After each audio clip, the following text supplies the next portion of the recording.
Okay, so this should be a review from Geometry and Algebra 2.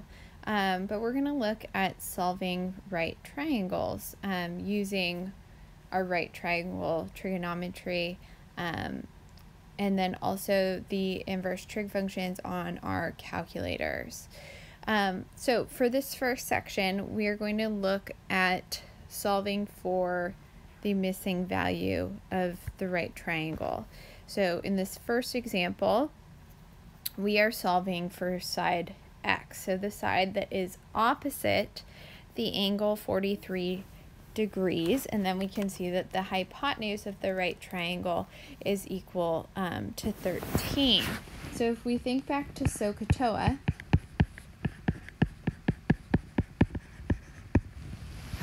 okay, we have the side opposite, the angle, and the hypotenuse. So that means that to solve for x, we want to, we're solving for the side opposite the angle.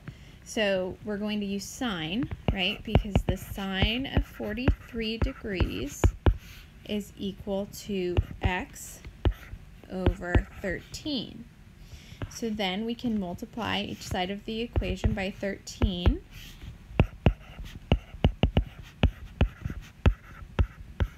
Okay, 43 degrees is not an angle on the unit circle. So we're going to get the decimal approximation for x, okay, by using our TI-84s. Notice that the angle is in degrees, so you need to make sure that your calculator is in degree mode.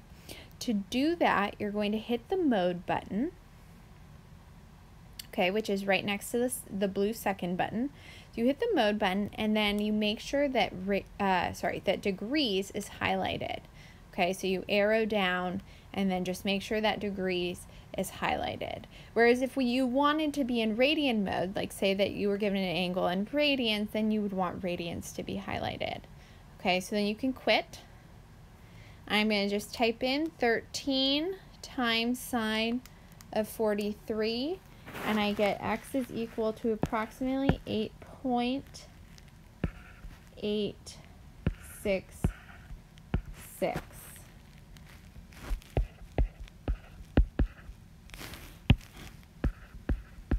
Okay, and I'm rounding to 3 decimals because that's what we do for AP. All right, let's look over at this triangle. So thinking SOHCAHTOA, we are solving for the side opposite the given angle again. However, instead of being given the hypotenuse this time, we are given the side adjacent to the angle. So we are going to, thinking back to SOHCAHTOA again. Okay, we're solving for the side opposite. We're given the side adjacent. So we're going to use tangent. So tangent of 24 degrees is equal to x over 11.4. So we can multiply by 11.4 on each side.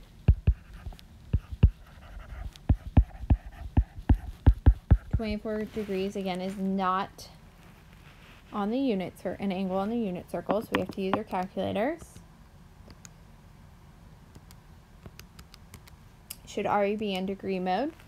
And I get x is approximately 5.076. Okay.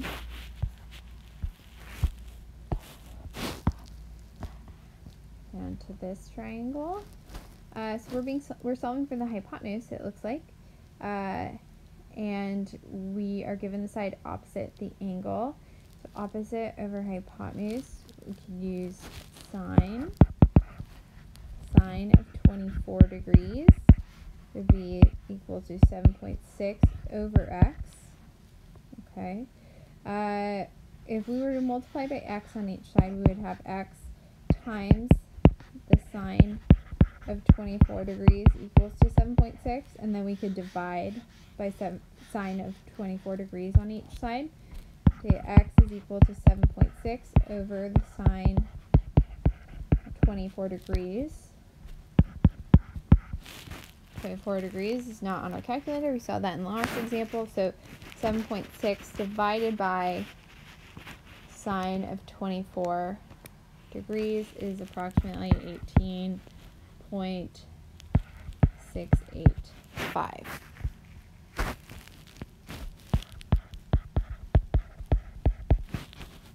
Okay. And then this example. Okay, we're solving for the side adjacent to 28 degrees, and we're given the hypotenuse. So let's use cosine.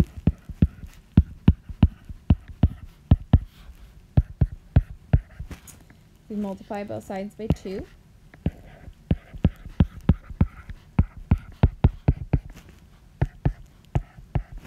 And 2 times the cosine of 28 degrees, I get is 1.766.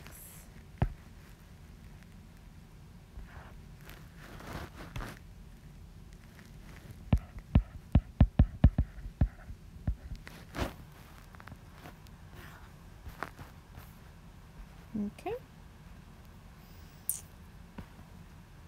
So now for these examples, it looks like we want to find the measure of each angle indicated. It says round to the nearest tenth. We're going to round to 3 decimals, just like AP. Okay, so we are solving for theta, and we are given the side opposite and the side adjacent to the angle theta. So that tells me we want to use tangent. Okay, opposite over adjacent, be 4 over 9.6. Okay, now we are going to use inverse tan. Okay, the inverse trig functions. Remember, inverse functions, the domain, 2 functions that are inverses of each other, the domain and the range switch. So if the inverse trig functions, the inputs are ratios and the outputs are angles. So since we're in degree mode, if we thought about taking the inverse tan of 4 over 9.6, it's going to give us the angle such that this first statement is true, such that tangent evaluated at that angle is equal to 4 over 9.6. This is the exact value for the angle. But we're going to get the decimal approximation. So on your calculator, you're going to hit the second button, and then you're going to hit tangent, and that's going to pull up the inverse tan. Okay, this is one of the 2 notations for inverse tan. Or, yeah, for the inverse trig function. So then you're going to put 4, so inverse tan of 4 over 9.6. So you're typing that into your calculator, and you should get 22.6. That'll be 620 degrees when we round. 22.620 degrees. Okay. The next example, we're solving for theta, we're given the side opposite and the hypotenuse. So that means we want to use sine. Okay, we're going to use inverse sine now to help us solve for the angle theta. So this time we'll hit second, and the sine button will call up inverse sine. And you can type in 5/9, and we get theta is approximately 33.749 degrees.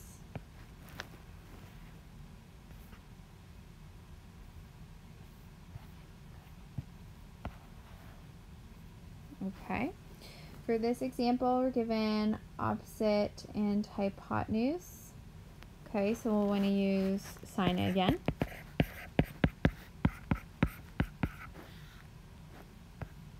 Okay, so theta will equal to the inverse sine of 7 over 10. So in your calculator, you'll type second sine 7 over divided by 10. I get 44.427 degrees.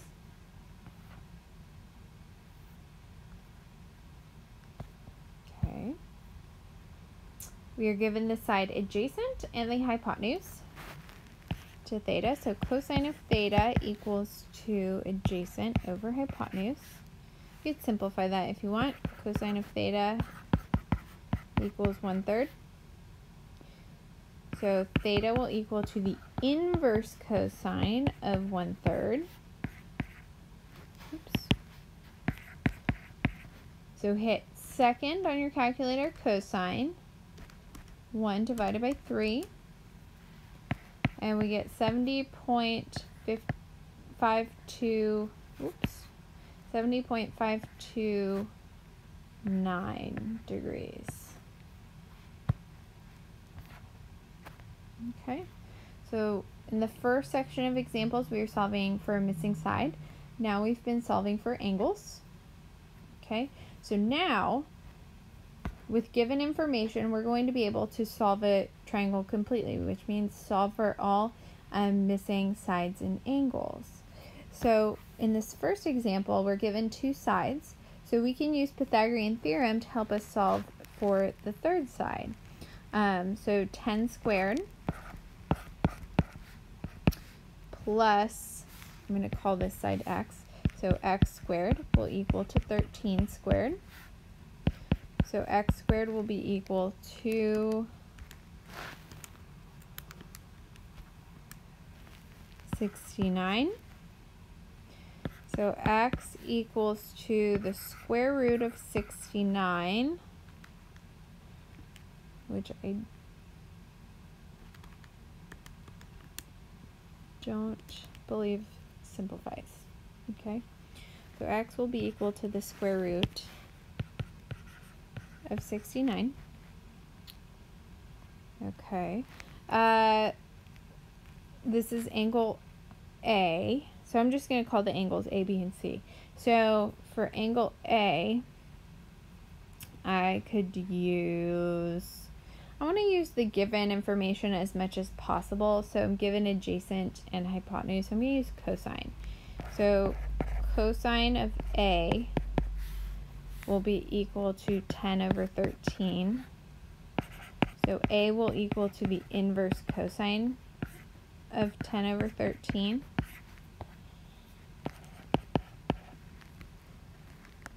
So hit second cosine, 10 divided by 13, 39.715 degrees. Okay.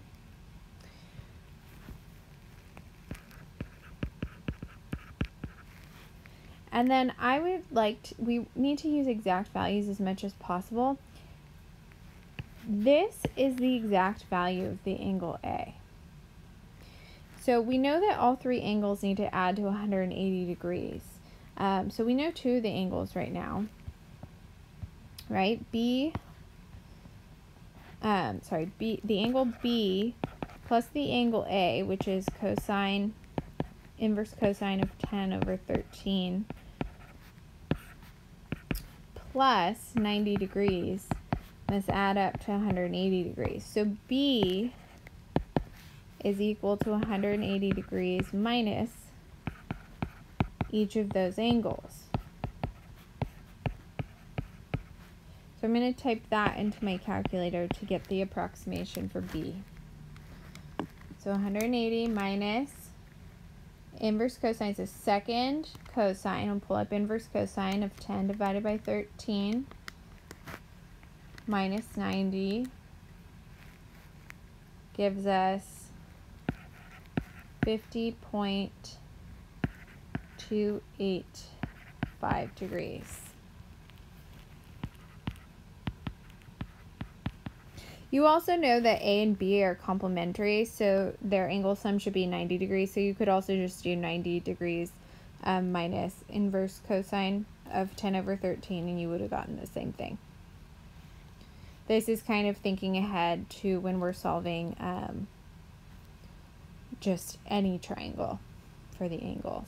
So we have A, B, and angle A, B, and C, and then all three sides. Okay, so for this example, we are given the hypotenuse. We're given angle B. Okay, so why don't we solve for the angle A? So we know that angle A will be 90 degrees minus 57 degrees because they're complementary, which is 33 degrees. Okay. So now we have all three angles. I'm going to solve for the side opposite B. I'm going to call it, instead of using X, I'm going to call it little b. Okay, so opposite over hypotenuse would be, I could use sine, so sine of 57 degrees would be equal to B over 2.2. And I can multiply by 2.2 on each side of the equation. Okay, so that's the exact value of B, and then I can type it into my calculator. 2.2 times sine of 57.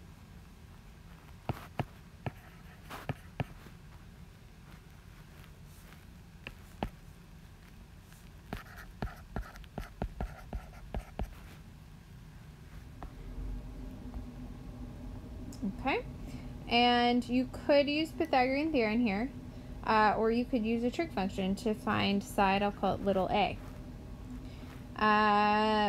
If you're using Pythagorean theorem, I would use the exact value for b. So you know that a squared plus 2.2 times sine of 57 degrees squared equals to 2.2 squared. Okay, so a squared equals to 2.2 squared minus 2.2 times sine of 57. You can only round at the end. And I know that Mr. Amrath will be picky about this.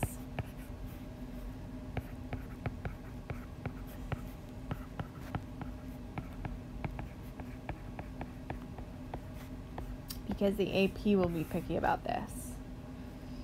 So I'm going to type in the square root of 2.2 squared minus 2.2 times sine of 57 squared. I get 1.198 for A, approximately.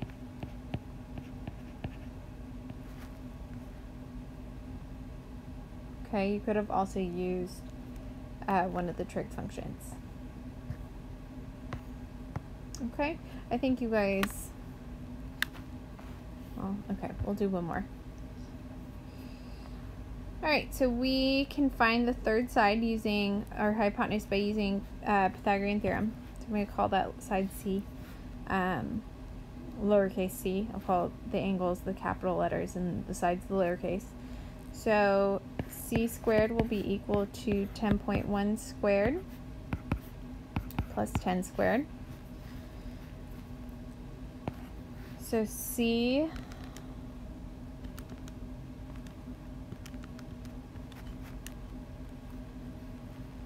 squared will equal to 202.01.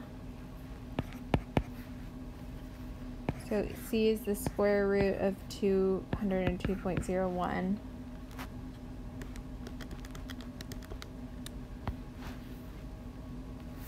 Which is approximately 14.213. If you're using C for any other calculations, though, make sure you use the exact value, the square root of 202.01. Okay, so I'm going to use the given information as much as possible, so the 10.1 and 10. So opposite adjacent, let's use tangent to find angle A. So tangent of A would be opposite over adjacent, 10.1 over 10. So A will be equal to the inverse tan of 10.1 divided by 10. The approximation we'll get from hitting second tangent on the calculator, 10.1 divided by 10 is 45.285 degrees.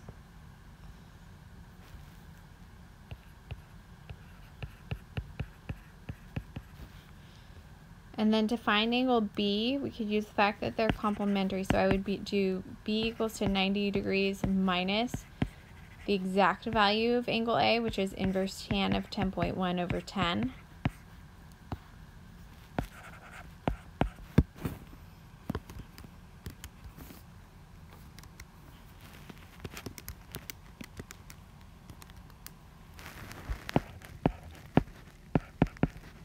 So 44.715 degrees.